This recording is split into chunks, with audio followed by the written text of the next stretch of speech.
You call it love, but look closely. It doesn't bring you peace. It brings you questions. It doesn't ground you. It keeps you restless, waiting, hoping, overthinking every silence like it hides a meaning that was never there. You replay moments, magnify small gestures, and convince yourself that something real exists beneath the confusion. But deep down, there is a quiet voice you keep ignoring, the one that knows this isn't love, it's longing dressed as certainty. And the hardest truth you will ever face is this: sometimes the person you're holding on to only exists in your imagination. You don't fall into illusion all at once. It happens quietly, almost invisibly. It begins with a moment that feels different, a glance that lingers a second longer than expected, a conversation that seems to carry more weight than it actually does. And from that moment, your mind begins to build, not on facts, but on feelings, not on reality, but on interpretation. You start connecting dots that were never meant to form a picture, weaving meaning into actions that were never meant to hold that kind of significance. And before you even realize it, you are no longer seeing what is truly in front of you. You are seeing what you have created within yourself.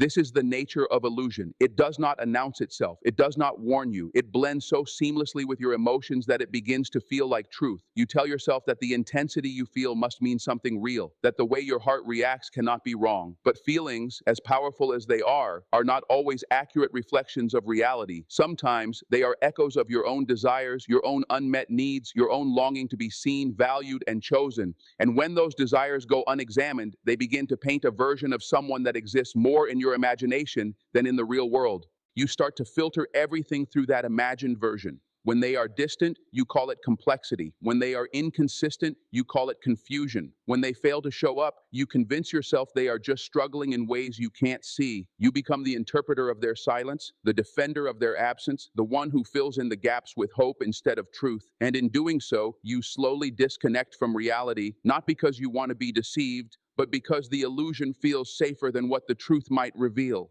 Because truth has a way of dismantling things. It asks uncomfortable questions. It forces you to see patterns instead of moments, consistency instead of exceptions, and that can be painful. It can mean accepting that what you thought was special was ordinary, that what you believed was mutual was one-sided, that what you held onto so tightly was never really there in the way you needed it to be. And so instead of facing that, you hold on to the illusion because at least within it, everything makes sense. Within it, you are not confused, you are hopeful.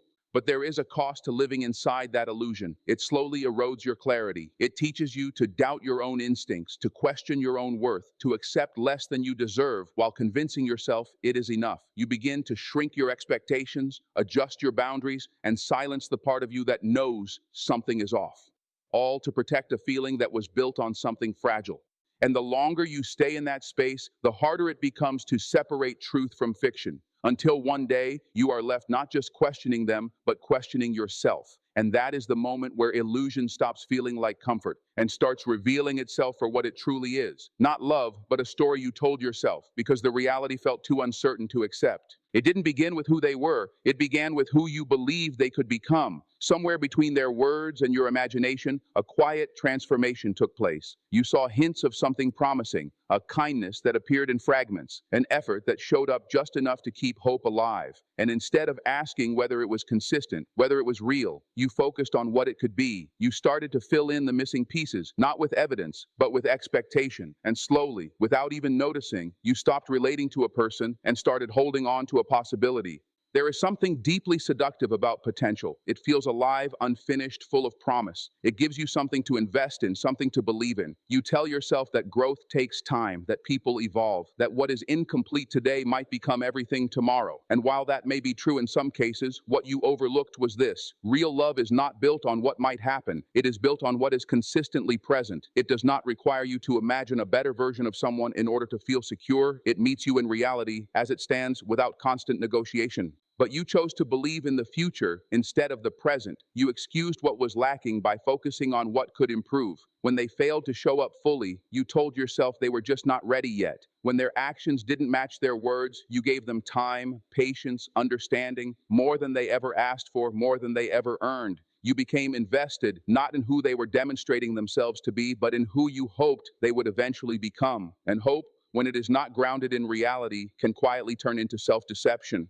The truth is, potential is not a promise. It is not a guarantee. It is simply an idea, an unfinished thought that may or may not ever take shape. And when you build your emotions around that idea, you place your happiness in something uncertain, something outside your control. You begin to wait instead of live. You hold on instead of moving forward. You convince yourself that leaving would mean giving up on something meaningful, when in reality, you are holding on to something that has not yet proven itself to be real. And this is where the imbalance begins, because while you are investing in their potential, they are simply existing as they are. You are carrying the weight of what the relationship could be, while they are only responsible for what it currently is. And that gap, the space between reality and expectation, is where confusion, frustration, and emotional exhaustion take root. You start questioning why things don't feel right, why your effort isn't being matched, why something that feels so important to you seems so uncertain to them.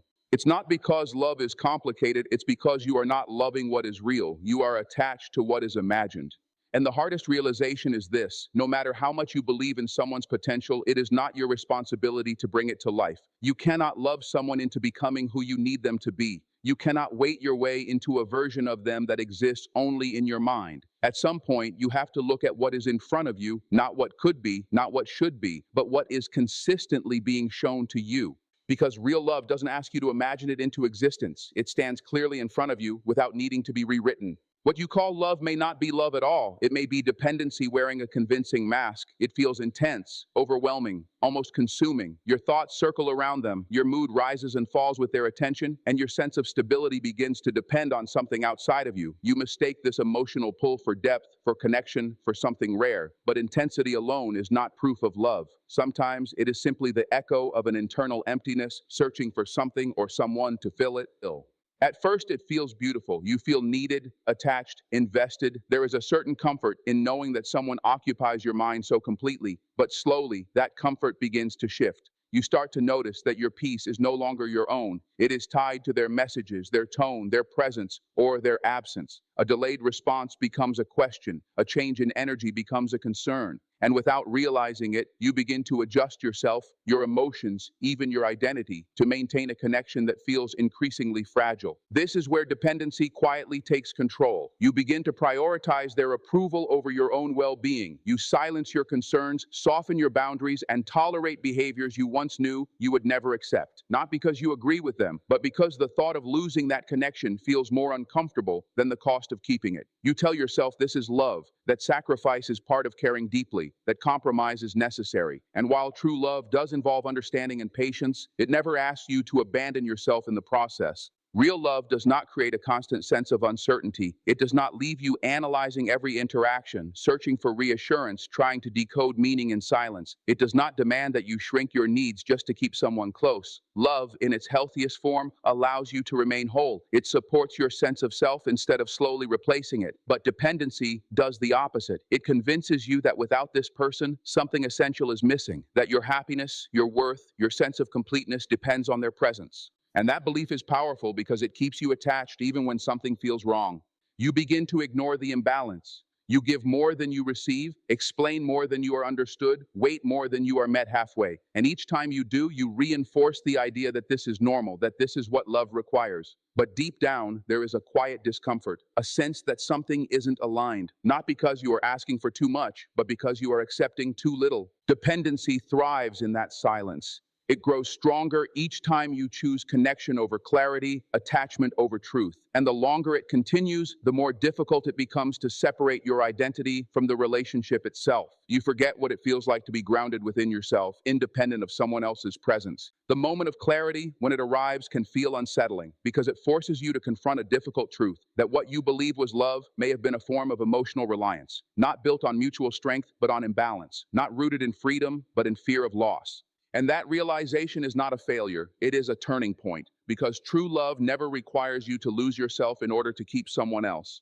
The signs were never completely hidden. They were there from the beginning, subtle at first, easy to dismiss, almost quiet enough to ignore. A hesitation in their words, a pattern in their absence, a lack of consistency that didn't quite sit right with you. But instead of pausing, instead of questioning, you adjusted. You told yourself it was nothing serious, nothing worth disrupting the connection over, because confronting those signs would have meant confronting something far more uncomfortable, the possibility that what you believed in was not as real as it felt. So you chose to look away.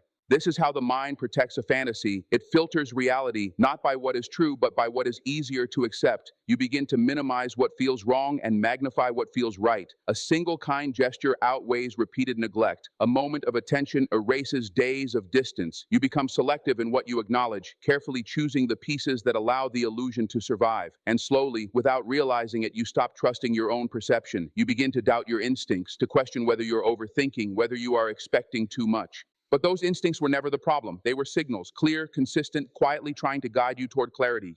Each red flag was not just about them. It was also a reflection of what you were willing to tolerate. And tolerance, when it comes at the cost of your peace, becomes a silent agreement. You start to accept behaviors that conflict with your values, not because you agree with them, but because you fear what walking away might mean. You tell yourself that every relationship has flaws, that no one is perfect, that patience will eventually be rewarded. And while those ideas hold some truth, they can also become a way of justifying what should never have been normalized. The deeper issue is not that the signs existed, it's that you convinced yourself they didn't matter.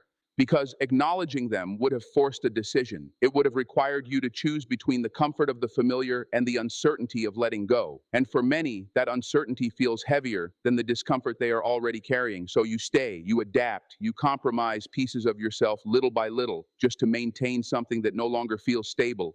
Over time, the red flags don't disappear. They become louder. What was once subtle becomes undeniable. The inconsistency becomes a pattern. The confusion becomes constant. And the very things you once ignored begin to shape the entire experience. You find yourself exhausted, questioning, trying to understand why something that started with so much promise now feels so draining. But the truth is, it didn't suddenly change. It revealed itself. And the hardest part of that realization is not just seeing them clearly, it's seeing yourself clearly as well. Recognizing the moments you stayed silent, the times you overlooked what you knew deep down wasn't right, not out of weakness, but out of a desire to protect something you believed in. Yet clarity requires honesty, and honesty demands that you stop protecting the fantasy and start respecting the truth. Because real connection does not require you to ignore what hurts, to silence what feels wrong, or to constantly adjust your standards just to keep it alive. When something is real, it aligns, not perfectly, but consistently enough that you don't have to convince yourself it is working. And the moment you stop ignoring the signs is the moment you begin to see everything for what it truly is. There comes a moment, quiet, undeniable, when the illusion can no longer hold itself together. It doesn't shatter all at once. It fades, slowly, as reality begins to press against everything you once believed. The conversations don't feel the same. The effort doesn't match the expectation. The clarity you once avoided starts to settle in, and with it comes a heavy realization. What you were holding on to was never truly what you thought it was. And in that moment, it feels like loss. Not just of a person, but of a vision, a story you built, a future you imagined, a version of them that lives so vividly in your mind that letting go feels like erasing something real. You grieve not only what happened, but what never had the chance to happen. You replay memories not for what they were, but for what you believe they meant. And that kind of grief can feel confusing because you're mourning something that was never fully there, yet felt completely real to you. This is the paradox of awakening. It hurts, not because you are losing something solid, but because you are waking up from something convincing. And waking up always comes with a moment of disorientation. You question yourself. You wonder how you didn't see it sooner. How you allowed yourself to believe so deeply in something that now feels so uncertain. But this is not a sign of failure. It is a sign that your awareness has shifted. For the first time, you are no longer filtering reality through hope alone. You are seeing patterns, not just moments. You are recognizing consistency, not just potential. And that clarity, as uncomfortable as it may be, is the beginning of something far more valuable than the illusion ever was. Because within that clarity, something important begins to return: your sense of self. You start to remember what it feels like to trust your own instincts, to honor your own boundaries, to value your own peace without needing someone else to validate it. The energy that was once spent analyzing, waiting, and hoping begins to come back to you. And with that return, there is a quiet strength that starts to build, not loud or dramatic, but steady and grounded.